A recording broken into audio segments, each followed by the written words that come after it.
자, 2024 онд улсын хурлын сонгуул яваад дууссан.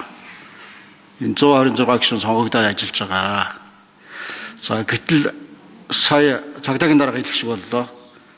За, 1126 зөрчил гаргасан, шүүхөө шийдсэн юм байхгүй, бүгд одоо хэрэгсэхгүй болоод дуусч байгаа гэсэнтэй.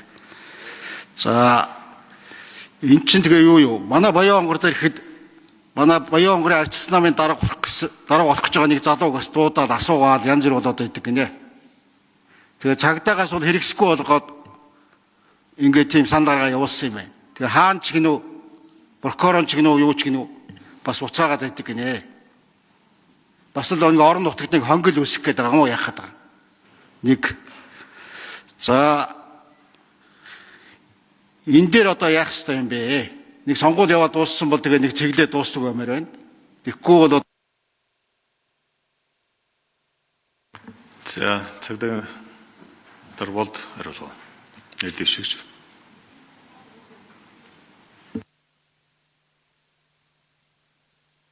Гишүүний асуултанд хариулъя. Тэгээд 24 оны улсын их хурлын сонгуулийн үеэр сонгуулийн тэр цаг хугацаанд 1217 гомдол мэдээлэл ирсэн.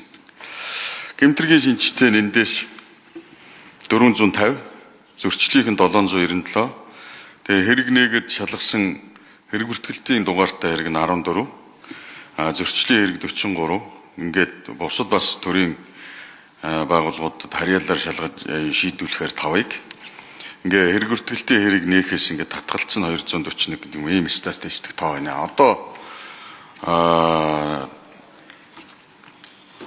энэ эрүүгийн хэрэгээс 23 хэргийг хаах саналтайгаар прокурорын байгууллагч шилжүүлсэн нэг хэрэг ажиллагаанд байна гэдэг ийм статистик дүн мэдээ байна. Тэгээд ер нь бол хуулийн шалгах процесс мөрдөн За үргэлжлүүлье. тэгээ хуулийнхаа дагуу явагддаг прокурорын хяналтанд энэ эрүүгийн хэрэг хянан шийдвэрлэх ажиллагаа явагддаг. Тэгээд мөрдөн юуны цагдаагийн байгууллагад мөрдөн шалгах ажиллагаа явуулж байгаа одоогоор нэг хэрэгтэй байна.